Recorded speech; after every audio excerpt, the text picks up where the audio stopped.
amis, j'espère que vous allez bien. Je vous retrouve aujourd'hui dans une vidéo capillaire pour vous partager plusieurs petites astuces que j'ai pu expérimenter à force de m'occuper de mes cheveux parce que bon, je pense que vous savez que c'est quand même une de mes préoccupations dans la vie, de m'occuper de mes cheveux, d'entretenir mes boucles, voilà, de les hydrater, etc.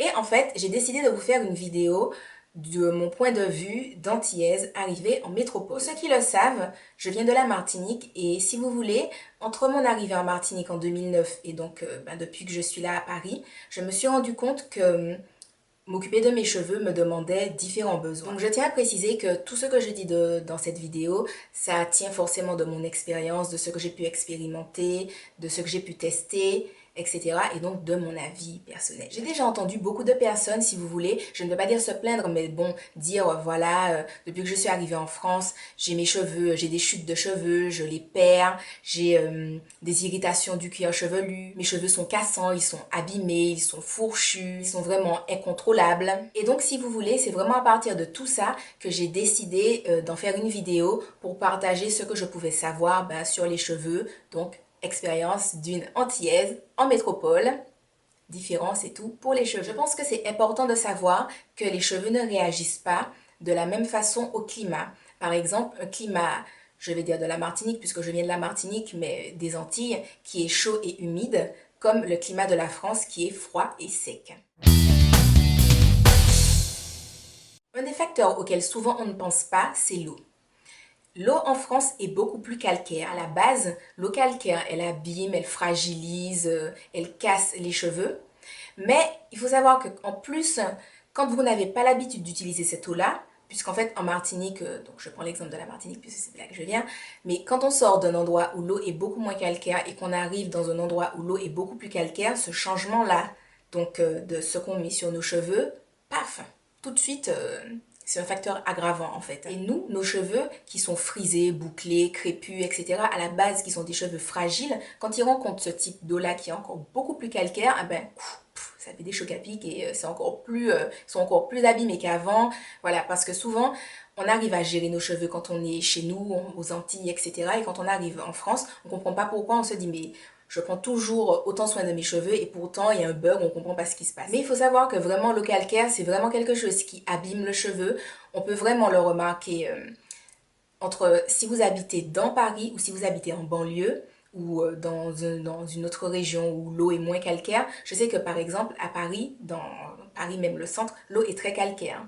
Je sais que si je lave mes cheveux dans Paris, donc chez moi, alors, ou si je lave mes cheveux chez des amis qui habitent en banlieue, c'est pas pareil, hein. Mes cheveux sont déjà beaucoup plus heureux en mode oh là là, c'est trop la fête, c'est la fête sur ta tête, c'est la fête sur ta tête, c'est plus vraiment la même chose. Alors pour moi, une des solutions, ce serait d'utiliser de l'eau filtrée. Vous pouvez utiliser l'eau filtrée pour les shampoings, lorsque vous vous rincez les cheveux, lorsque vous humidifiez vos cheveux, genre pour redonner un petit peu de peps à vos boucles, ou pour vos coiffages, quand vous décidez de vous faire certaines coiffures, etc. Je pense que c'est beaucoup mieux d'investir dans, vous savez, les carafes qui font filtre à eau, ou bien même, bon c'est plus cher, mais un filtre à brancher carrément sur votre évier ou quelque chose comme ça. Je pense que c'est mieux d'investir dans quelque chose de ce type-là plutôt que d'investir dans des packs d'eau parce que les packs d'eau c'est à racheter régulièrement alors que bon, vos cheveux, normalement vous vous en occupez régulièrement, chaque semaine. Voilà, c'est vraiment sur le long terme s'occuper de ses cheveux. Donc, je pense que c'est mieux d'investir dans une carafe à filtre, à eau, ou dans un filtre, etc. Moi, j'en ai un qui est branché sur mon évier, qui fait dans les 100, entre 100 à 150 euros, il me semble. Et il faut changer le filtre, enfin ce qui filtre, une ou deux fois par an. Une fois tous les ans ou tous les 2 ans. Voilà. Et même si c'est un investissement sur le coup, mais voilà, je veux dire régulièrement, dès que je bois, c'est de l'eau filtrée. Quand je cuisine, c'est avec de l'eau filtrée. J'ai la possibilité de mettre de l'eau filtrée dans des bouteilles pour me rincer les cheveux, des choses comme ça. Quand je me coiffe, le pchit que j'ai et tout qui me pchit de l'eau, c'est de l'eau filtrée. Donc voilà, c'est vraiment rentabilisé tout au long de l'année ou des 2 années qu'on a le filtre. Après l'eau, un deuxième facteur qui est très important, c'est le climat. Les cheveux bouclés, frisés, ondulés, tout ça, qui ont tendance à être un peu secs, un petit peu au bout de leur vie à la base, ils sont vraiment très réactifs aux différents changements de climat, à la température, au taux d'humidité, s'il y a du vent, s'il n'y a pas de vent. Vraiment, c'est toute une histoire. Comme ils sont réactifs à tous ces changements-là, ils ont vraiment besoin enfin, ils ont vraiment des besoins différents et ils ont besoin, si vous voulez, qu'on fasse attention à eux, apprendre à les connaître, voir quand il y a telle température ou quand il y a tel taux d'humidité. Enfin, quand je dis taux d'humidité, je ne vous demande pas de marcher avec votre thermomètre, mais bon, je pense que de vous-même, vous voyez, quand le temps est humide, les cheveux frisent, quand le temps est moins humide, les cheveux frisent moins. Voilà, donc comme ils sont réactifs à ces différents changements-là, ils ont vraiment besoin qu'on fasse attention à eux et qu'on s'adapte au fur et à mesure. Forcément, ça demande plus de soins et d'attention que ce qu'on avait l'habitude de faire initialement. Même quelqu'un qui à la base s'occupait déjà de ses cheveux, comme je vous ai dit, peut se rendre compte qu'il y a quelque chose qui coince quand il arrive en métropole, etc. Et les routines soins ont vraiment besoin d'être réadaptées.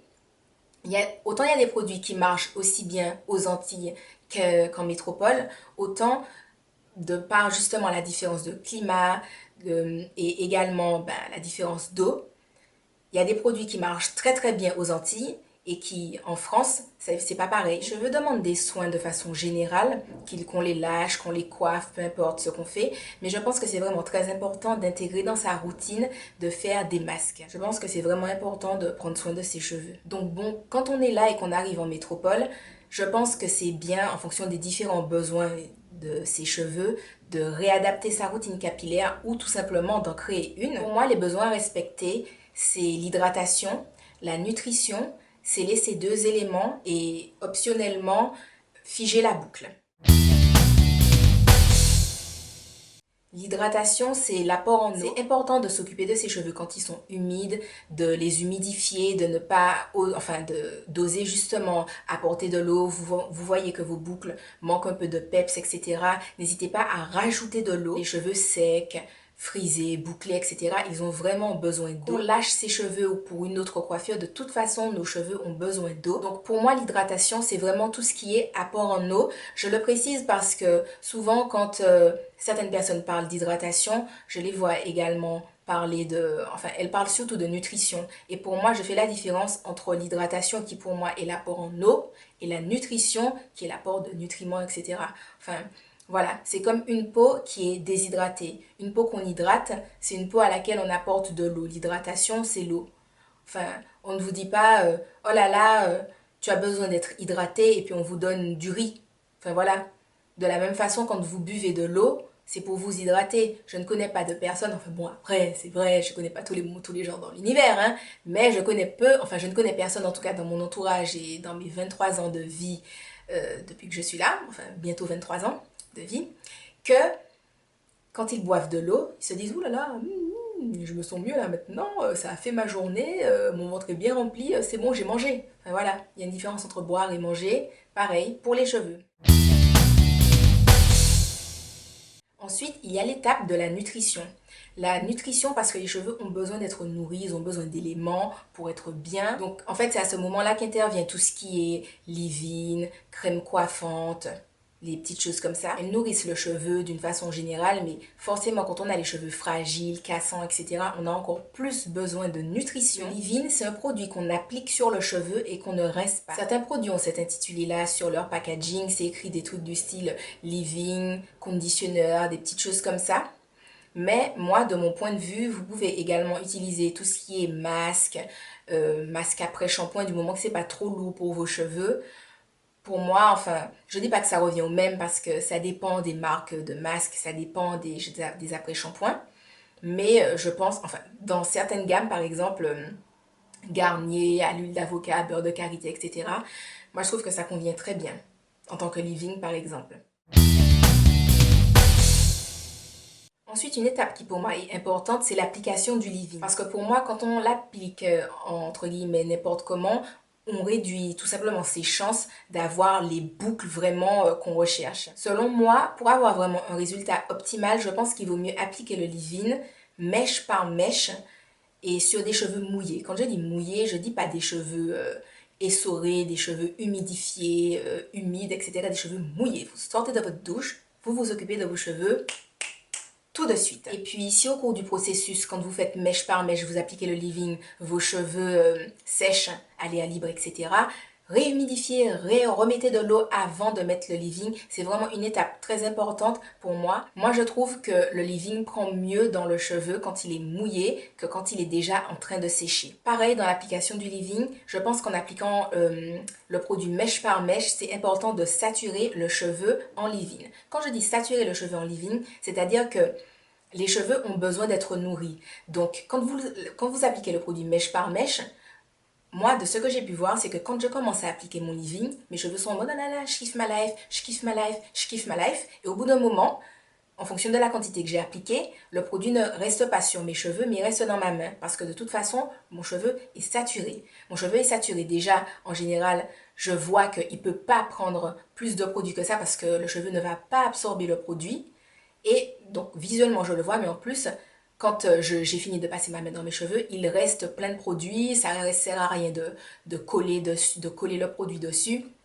Ça ne sert à rien non plus d'étouffer son cheveu. En général, vous voyez à l'aspect quand vos cheveux sont saturés en leave-in. Bien entendu, j'ai dit que vous pouvez appliquer, enfin que pour moi c'est mieux d'appliquer le leave-in mèche par mèche, mais selon le résultat que vous souhaitez, vous pouvez l'appliquer massivement sur vos cheveux. C'est-à-dire que moi, de ce que j'ai pu voir, en appliquant le leave-in massivement sur mes cheveux, mes boucles seront moins définies, ils auront plus de frisottis. Certes, j'aurai plus de volume parce que moi, mes cheveux fonctionnent, soit mes boucles sont très définies et je n'ai pas beaucoup de volume, soit mes boucles sont définies, mais en même temps, il y a des frisottis, par exemple, comme aujourd'hui. Là, ça fait 3 jours que j'ai fait ma routine. Mes cheveux, enfin, je trouve personnellement que mes boucles sont définies, mais en même temps, il y a beaucoup de frisottis. C'est un mélange des deux, mais voilà. C'est un choix à faire, c'est selon vos envies, ce que vous avez envie de faire, etc. Selon l'effet que vous recherchez également. Mais pour moi, si on veut vraiment que les boucles soient particulièrement bien définies, c'est important de travailler mèche par mèche et d'appliquer le produit, en fait. Ensuite, c'est le moment de sceller l'hydratation et la nutrition. Donc pour moi, ce travail-là, c'est l'huile qui fait ça. Pour moi, de ce que j'ai pu voir en appliquant, l'huile, en fait, si vous voulez, va englober la fibre capillaire et la protéger de films protecteurs, etc. Vous pouvez choisir d'appliquer l'huile mèche par mèche juste après l'application du leave-in, ou vous pouvez choisir de faire toute votre tête avec votre leave-in et ensuite d'appliquer l'huile. Enfin, quand je dis toute votre tête avec le leave-in, je parle mèche par mèche. Et ensuite, quand vous avez fini de faire tout ça, vous appliquez grossièrement l'huile comme ça sur vos cheveux, etc. C'est à vous de voir comment vous procédez. Moi, selon ce que je recherche, si je recherche des boucles très définies ou un mélange défini plus volume, par exemple, là, j'ai appliqué mon huile de façon, enfin, grossièrement.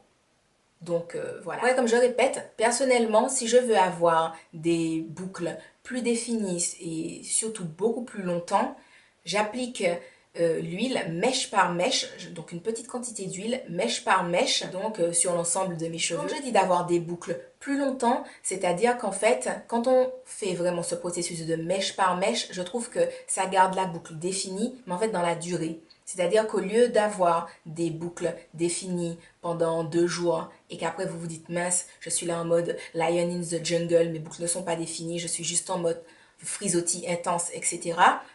Je mets une petite parenthèse, je parle bien entendu pour les filles qui veulent avoir des cheveux bouclés et qui veulent moins de frisottis. La différence, c'est qu'au lieu d'avoir justement des cheveux, des boucles définies de jour, le fait d'appliquer l'huile mèche par mèche, vous pourrez avoir des boucles plus définies sur parfois 3, 4, 5 jours, 6 jours, ça dépend vraiment de la nature de vos cheveux. Je tiens à faire une petite parenthèse pour spécifier que je donne ces conseils-là pour vraiment les filles qui veulent avoir des boucles plus définies, mais que je comprends tout à fait celles qui ont des cheveux beaucoup plus crépus et qui aiment le côté frisé vraiment, le côté afro, etc.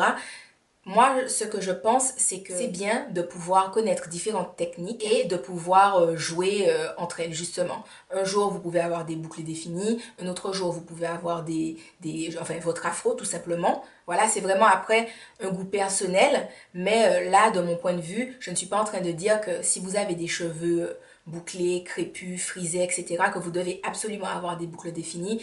Je donne juste mon avis pour les filles qui recherchent des boucles définies. Si vous aimez l'afro, vive l'afro, voilà, il n'y a pas de souci. Moi aussi, je kiffe avoir mon afro de temps en temps, voilà, j'aime bien changer. Parenthèse refermée, l'huile, je trouve, empêche à l'eau de s'évaporer trop vite. Elle emprisonne un peu l'eau, si on veut, sur le cheveu qui va rester plus longtemps hydraté. Je pense que c'est cette hydratation qui est maintenue qui permet à la boucle de rester définie beaucoup plus longtemps dans la durée. Ensuite, il y a l'étape figer la boucle. C'est une étape qui n'est vraiment pas obligatoire, c'est vraiment accessoire, ça dépend du goût de chacun. Si vous souhaitez, vous pouvez appliquer du gel ou gel crème pour figer la boucle. Pareil, là c'est vraiment en fonction de ce que vous voulez. Moi, parfois ça m'arrive de me dire j'ai pas envie de faire de retouches dans la semaine. Enfin, selon les routines que je fais, parfois je peux avoir besoin de retouches, parfois non. Mais comme je suis une flemmarde, j'ai tendance à préférer les routines où je n'ai pas de retouches à faire. Donc toutes les routines que j'ai pu vous montrer dans mes vidéos en vous disant je garde mes cheveux comme ça une semaine, c'est vrai. Je ne vous ai pas encore montré de routine où je fais des retouches, etc. Voilà. Si dans une routine j'applique du gel, le premier jour mes cheveux n'auront vraiment pas de volume mais les boucles seront vraiment très définies et tout au long de la semaine, mes cheveux vont commencer à prendre du volume mais avec des boucles qui vont rester quand même relativement bien définies et avec moins de frisottis. Ça dépend du résultat que vous recherchez. Après, ça dépend de votre goût, de si vous préférez les cheveux avec volume, sans volume. Voilà, je sais qu'il y a des filles qui n'aiment pas du tout quand leurs cheveux n'ont pas de volume. Si vous n'aimez pas du tout ça, à mon avis, il vaut mieux éviter le côté gel parce que après, ça dépend également de la quantité que vous mettez. Forcément, plus vous mettez de gel, moins vos cheveux auront de volume et plus vos boucles seront définies. Je ne dis pas que vous ne pouvez pas avoir de volume et des boucles définies. Si vous avez énormément de cheveux, forcément, vos boucles seront définies et vous aurez du volume. Mais il y aura peut-être moins l'effet aérien et ce sera peut-être assez fiable. À vous de gérer la quantité de gel que vous voulez mettre dans vos cheveux et si vous voulez en mettre tout simplement. Donc tout ce que je vous ai dit, c'est vraiment un exemple de routine à appliquer, mais c'est surtout à adapter en fonction de vos cheveux. Certaines personnes vont appliquer beaucoup plus de leave-in, d'autres vont en appliquer beaucoup moins, c'est pareil pour l'huile, mais ça dépend vraiment du type, de la nature de cheveux que vous avez. Certains cheveux auront besoin de moins de leave-in et d'autres cheveux auront besoin de plus de leave-in. Pareil pour l'huile. En fonction du rendu que vous souhaitez, il faut ajuster les quantités ou rajouter des étapes à votre routine ou en enlever. Par exemple, si vous ne voulez pas le côté boucle figée, vous enlevez l'étape figer la boucle, tout simplement. Au final, je vous donne une feuille de route avec quelques conseils que j'ai pu expérimenter. C'est vraiment à vous de faire vos expériences capillaires et d'expérimenter, de voir ce qui vous va le mieux. Donc je vous encourage vraiment à expérimenter en fonction de tout ce que j'ai pu vous dire, ce qui va à vos cheveux et à réadapter, à trouver ou à retrouver une routine de soins qui leur correspond. L'exemple de routine que j'ai donné vaut aussi bien pour les filles qui, enfin pour les personnes d'une façon générale, qui sont arrivées des Antilles, donc qui sont en métropole et qui ont besoin de gérer leurs cheveux, qui ne savent pas quoi faire, que pour d'autres personnes qui veulent, pareil, qui ont les cheveux frisés, bouclés, crépus, ondulés, etc. et qui cherchent des routines. Ce qui est vraiment spécifique pour moi aux Antillaises qui arrivent en métropole, c'est vraiment la notion d'eau et la notion de climat qui sont importantes et que souvent on ne prend pas en compte. Voilà les amis, j'espère que cette petite vidéo aura pu vous aider. Si vous avez des questions sur des étapes particulières, n'hésitez pas à me les poser en commentaire. Si vous voulez également que je fasse des vidéos beaucoup plus précises sur une des étapes, que je l'explique mieux avec mon expérience et ce que je peux vous dire de plus, dites-le moi également en commentaire. Donc voilà, c'est une vidéo qui m'a été, enfin pas formulée comme ça, mais qui m'a quand même été beaucoup demandée. Donc j'espère qu'elle va répondre à la demande de pas mal de filles. Si vous avez des amis qui se posent des questions sur leurs cheveux, n'hésitez pas à partager la vidéo. Voilà, parce que souvent on me pose ce genre de questions-là. Donc voilà, n'hésitez pas à partager avec vos copines. Et moi, je vous fais de gros bisous et je vous dis à la prochaine dans une autre vidéo. Bye bye!